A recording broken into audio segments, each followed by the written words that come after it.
My dad died today.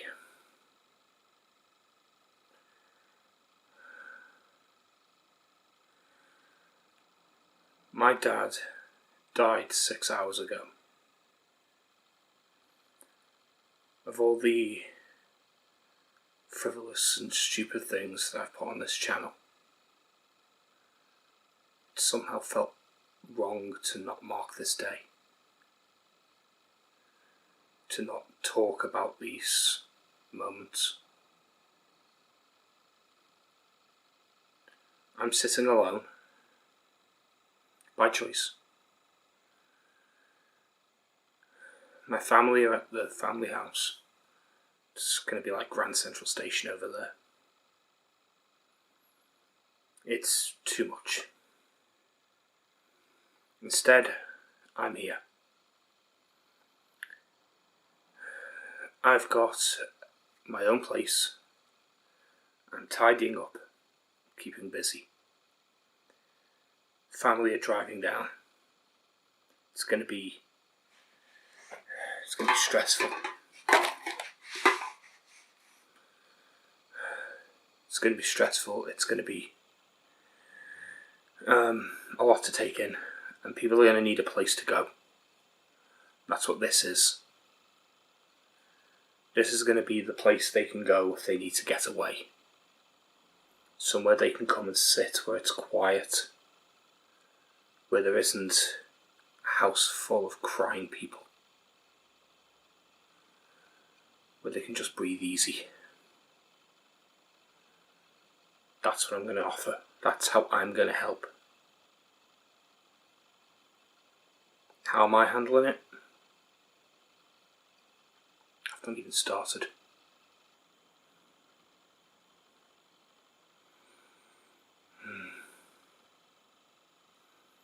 Doesn't even feel real.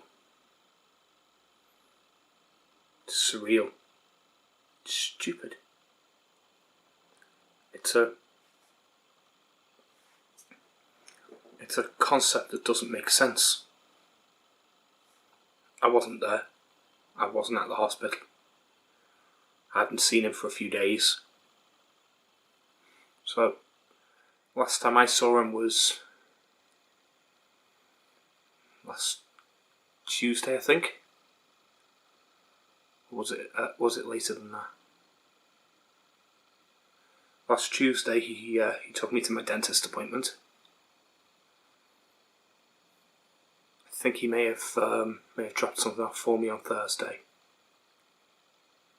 I don't remember. I think I spoke to him on Thursday on the phone.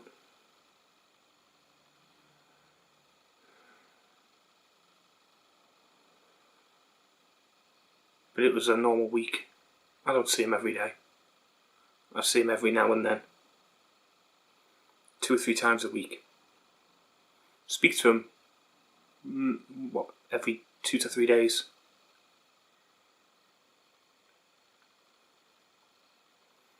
Be a couple of weeks before I really feel the loss. It'll be a couple of weeks before I really start to miss the phone calls and the interactions. I don't know when it's going to happen, but there's going to be a day when it hits me like a train. I know it will.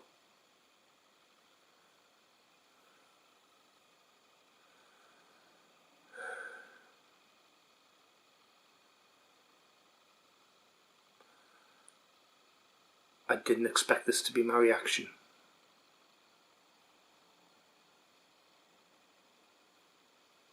I didn't expect to be this calm, this somber.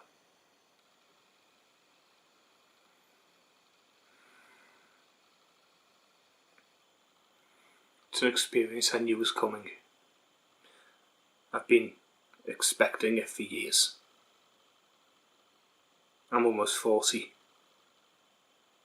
I knew I was lucky to still have both parents. So many people don't.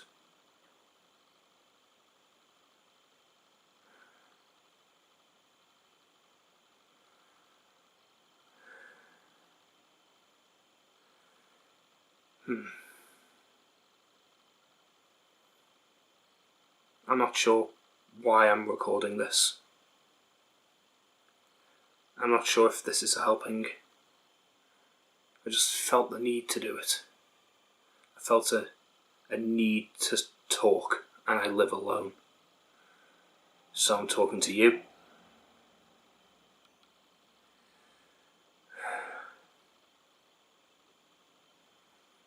I'm not going to edit this.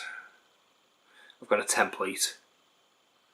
I can just drop the file into the template and render. So any ums or pauses, they're going to stay in. Everything seems frivolous now. At the same time, I'm still doing the little things. I've still spent an hour today watching crap on YouTube. I'm still tidying up. Still had to go and feed the cats.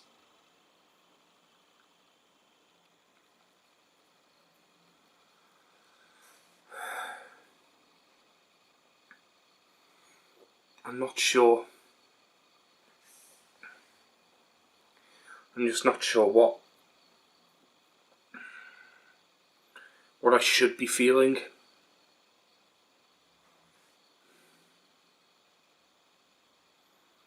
It all seems like some perverse joke. I've called multiple people to tell them. They're all shocked, of course. They all seem to act more surprised even than I did. Their reaction was bigger than mine.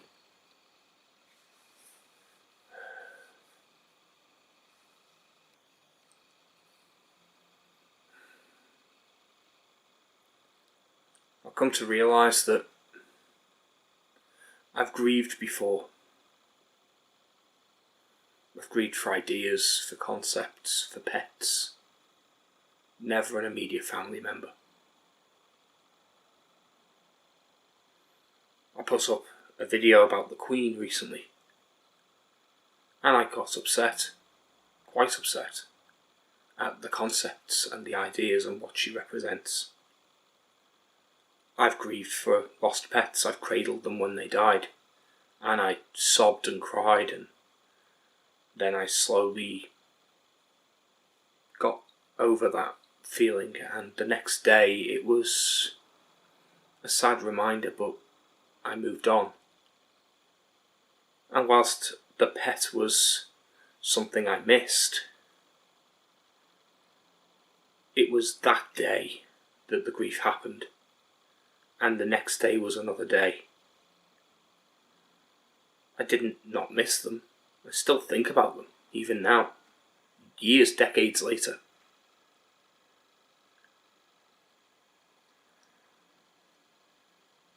I'm not thinking about my dad. Because my dad is just that bloke at the other end of the phone. The guy who shows up on occasion. I'll talk to him later. I'll chat to him soon. That's how my mind's working. I know I won't. I know I won't. Ever again. The concept should drive a stake through my heart. I should be in floods of tears. I should be. I don't think I've accepted that it's true.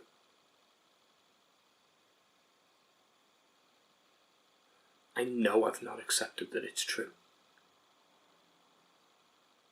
I know I've not, because I'm not accepting it. I'm not internalising it. I'm making this video about it instead. Instead, I'm capturing the essence so that I can look back over it rather than internalising it. I'm not handling the emotion. I'm exploring it and poking at it and wondering and questioning what the hell I'm supposed to be thinking. I've never really encountered grief before. I'm almost 40 and I don't know what to do with this emotion.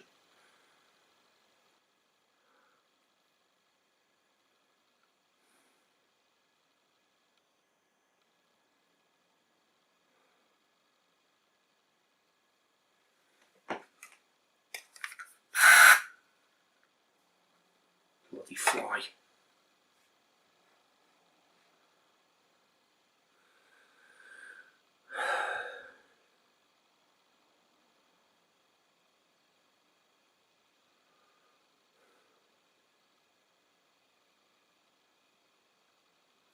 I don't know how to move forward from this.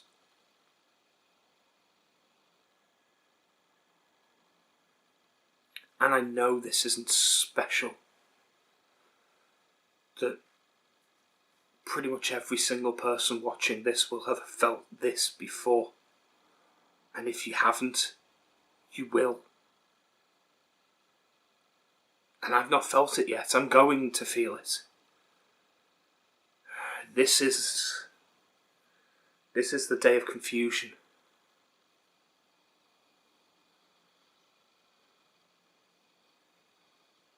I'm wondering if I can handle it. I'm thinking I can. It's been hours and I haven't broken down. I haven't lost it. I haven't gone insane at the very concept.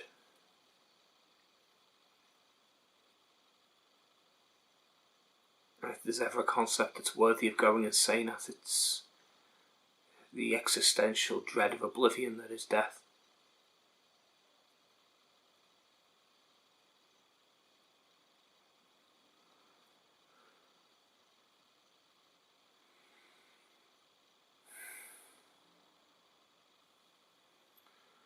Well, I'm sure it'll take me time.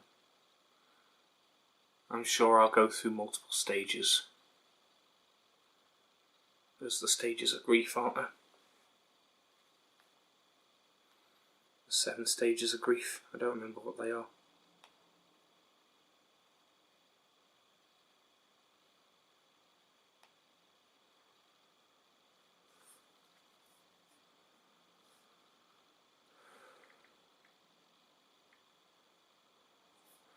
The 7 stages of grief.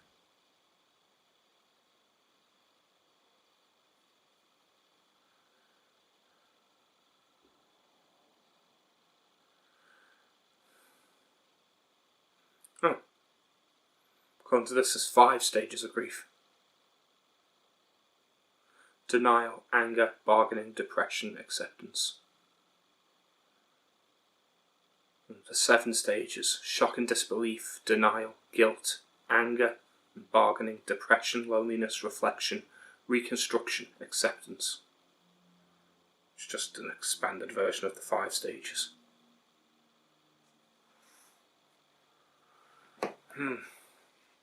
Where am I? Am I still in denial? Or have I skipped all the way past to acceptance?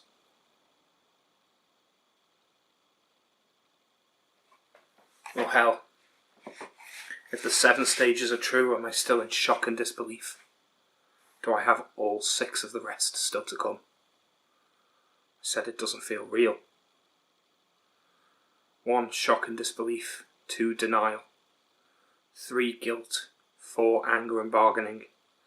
5. Depression, loneliness and reflection. 6. Reconstruction. 7. Acceptance. Shock and disbelief certainly fits. Denial. It's true as well. Said. I know that it's not going to, but he's on the other end of this phone. I press a button and I speak to him. It's what I always do. As I was going through talking to different members of the family, I remember thinking that one of the people I want to call was him. It seems stupid, but guilt. I don't feel guilty. I don't know why guilt is in that. It's not in the 5 stages.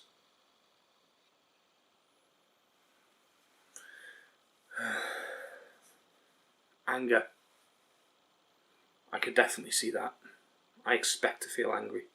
I expect to feel so angry and so rage-filled that I do something very stupid. I've always said that I could be capable of some extremely idiotic, stupid things and grief. To the point where I've already warned my family to expect it. Depression, loneliness and reflection. Am I doing that now? Is this reflection?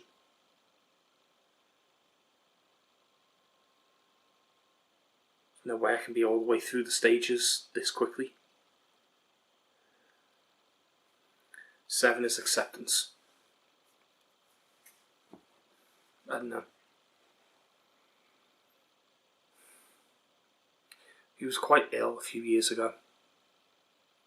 I had mentally prepared myself for expecting this call.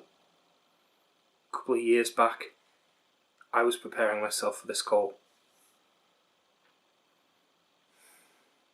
Last year, I was preparing myself for this call. Last year I said to my sister that Dad seemed weak and he seemed like he'd lost a lot of weight.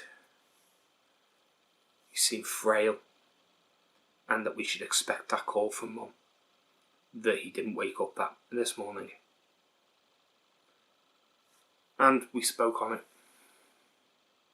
It didn't happen. He started getting stronger, put on a bit of weight, seemed a bit better.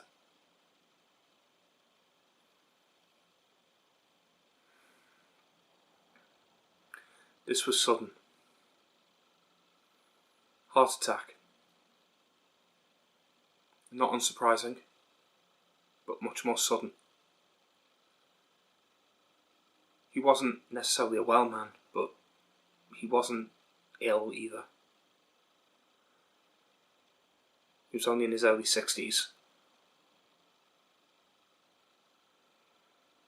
Still fairly young.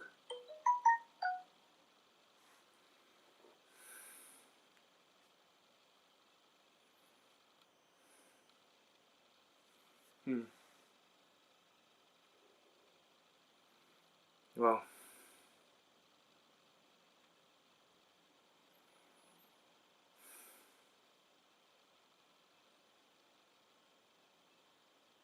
those are my thoughts anyway.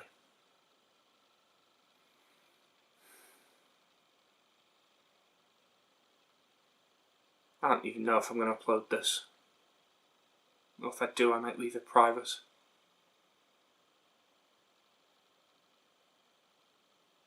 It seems silly uploading videos about books and video games and talking about political issues I have no control over, but not talking about something that's so impactful in my life and yet seems to be affecting nothing right now.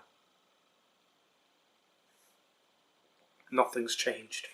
Nothing's different. It will be. I know it will be, but nothing's different right now. And that feels wrong. It should be different.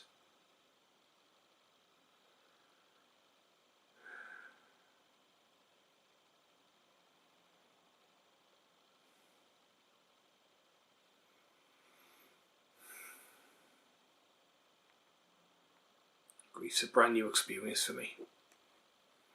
It's going to take a while for me to deal with this. I think I'm going to be with this for a long time.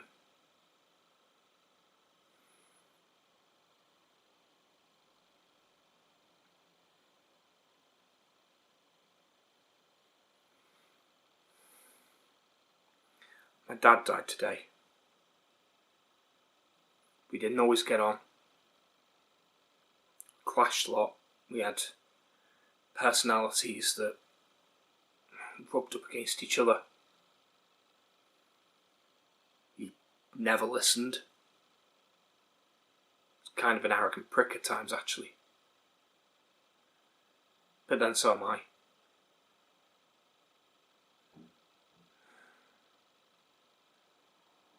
But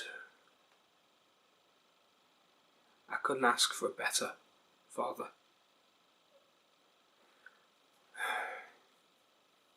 He's a stay-at-home dad for most of my childhood. He was a military man. Spent a lot of time working away when I was very little.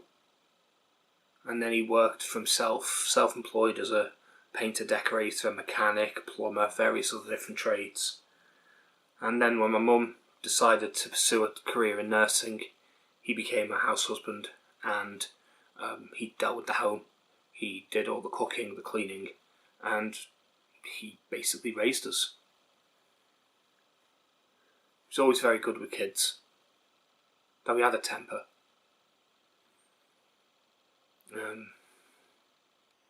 He was far more lenient, but also more of a disciplinarian, if that makes sense. He'd be the one who would go a bit too far with the discipline, but also would be way more lenient with what you were allowed to do and what you could get away with.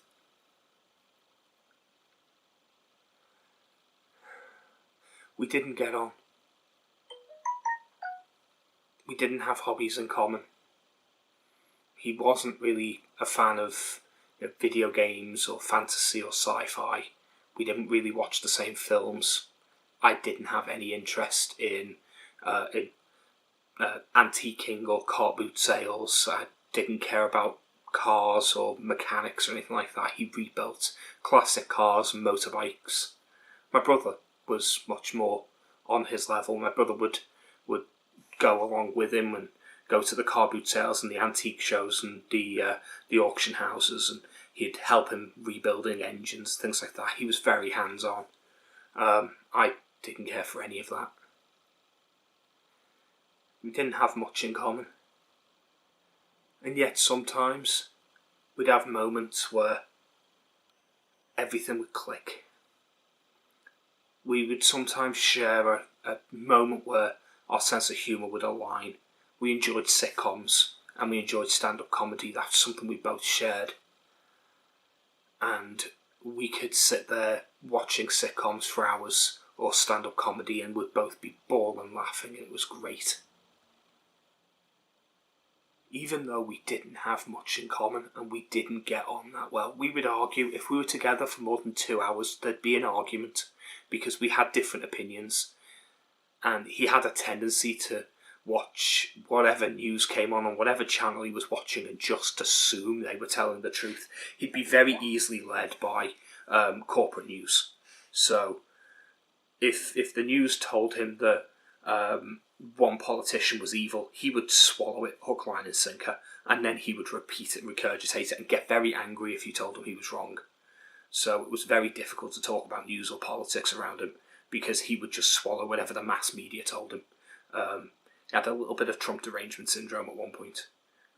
He was convinced that Trump was evil because the media told him Trump was evil.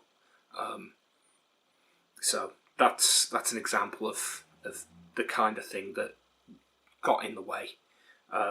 Didn't really know any of the policies of these politicians because he didn't really care. It wasn't something he looked into. But that's not a big issue. People shouldn't let politics get in the way of family anyway. And it didn't really matter. Like, as far as I know, he wasn't really one for politics. I get the impression that he largely just asked my sister what the important issues was, and she kind of told him which way to vote based on the issues that he would bring up, which is fine.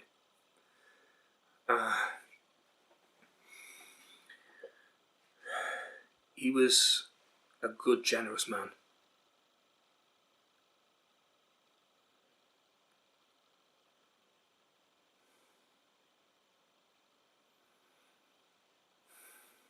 That's why I need to make this video. So I can just give out this stream of consciousness. So I can talk about him. The first 10-15 minutes, I needed that just to open my mind to even be willing to speak. I haven't voiced this. I haven't said anything about him to anyone. Not since the news, obviously, and I don't think I've said these kinds of things directly.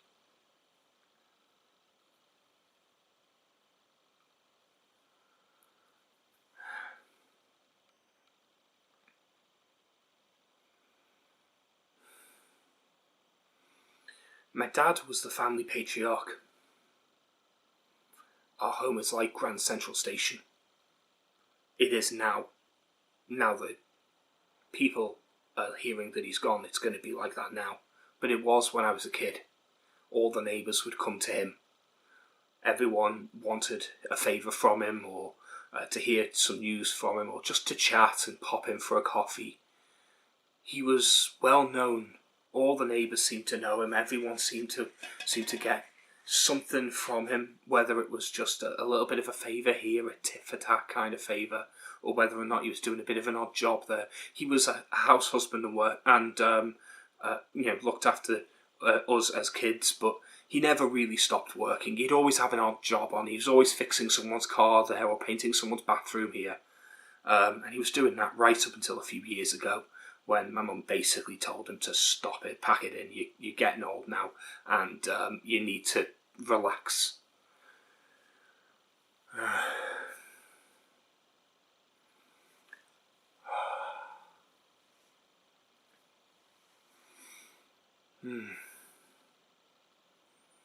He was the family patriarch, and he was a community figurehead. Without being an elected community figurehead, he wasn't ever in a position. He was never elected to a position of authority. He never had any position of importance within a community. He wasn't that kind of person. But he was well known, well loved by people in the street. He'd walk into the supermarket and everyone knew him. And everyone knew me by extension. Everyone knew me because they knew him. People I'd never met would know who I was, somehow. It was weird. When he was my age, everyone knew him, and everyone liked and respected him, in a way that I haven't achieved.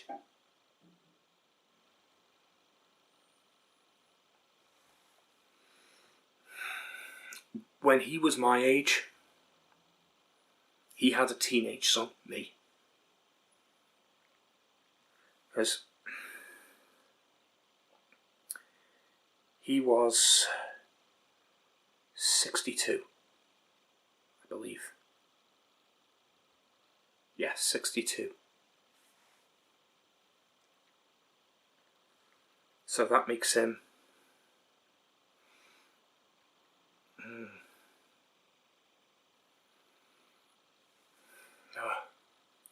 25, I believe, when he had me.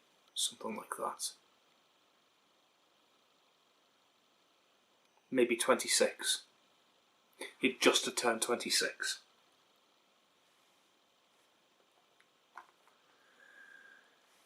So, at 26, he'd have had me. So, at my age, he would have had a 10-year-old, and an 8-year-old, and a 2-year-old. Married, settled, living in the home that is currently the family home, already known by the neighbours, already having served in the military, already having had multiple jobs. By the time he was my age now, he had already achieved a lot. I'm sure there was a lot he had hoped to do. I'm sure there was a lot he felt was undone. But I think if he was still able to look back on life, he would agree that the life he led was great. And his young life was particularly hard.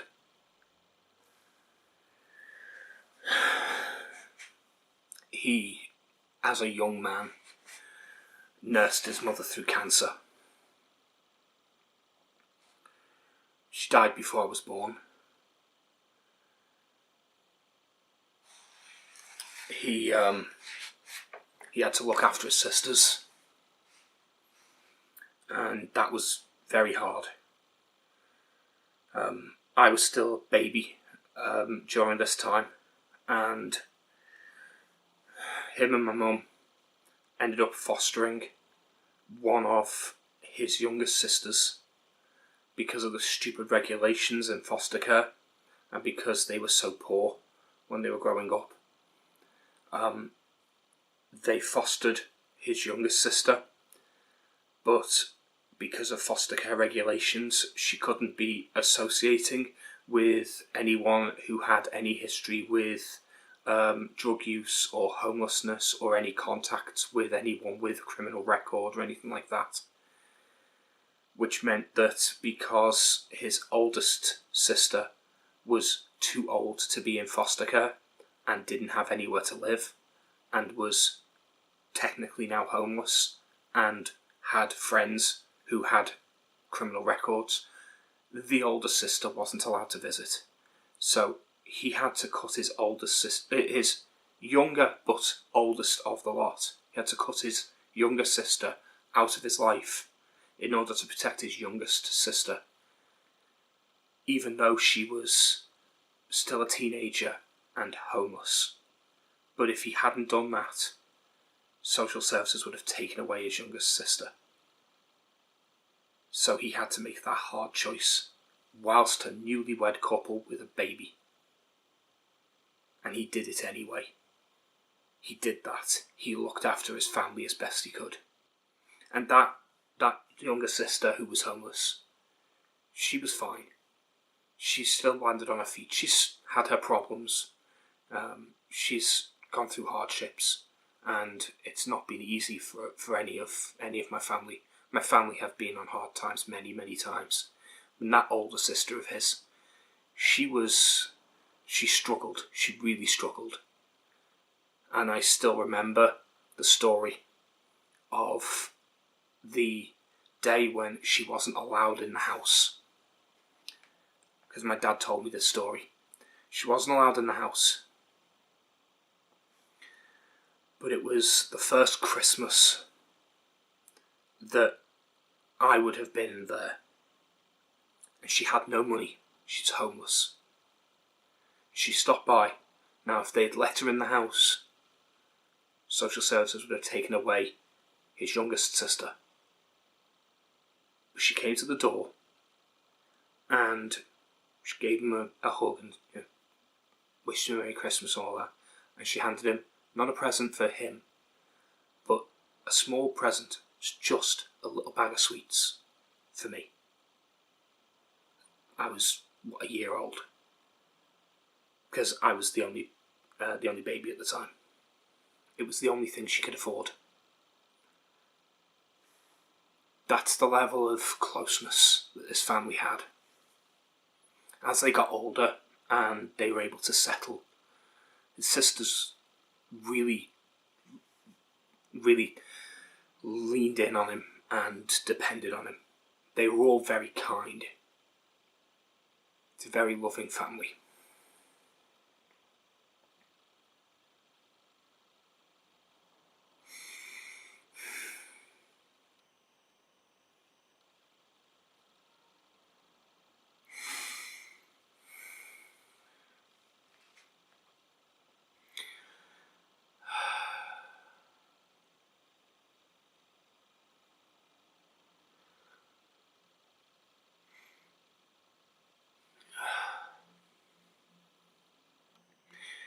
He's helped them for years.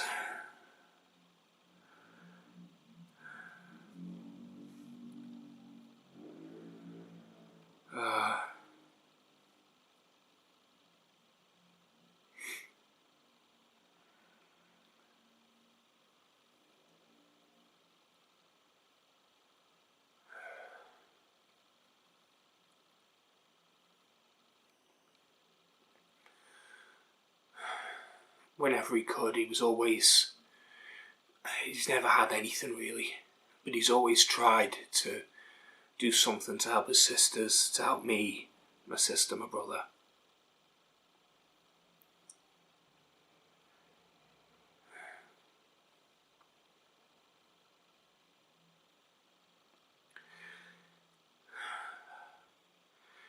He was a selfless provider, the way the head of a household always should be.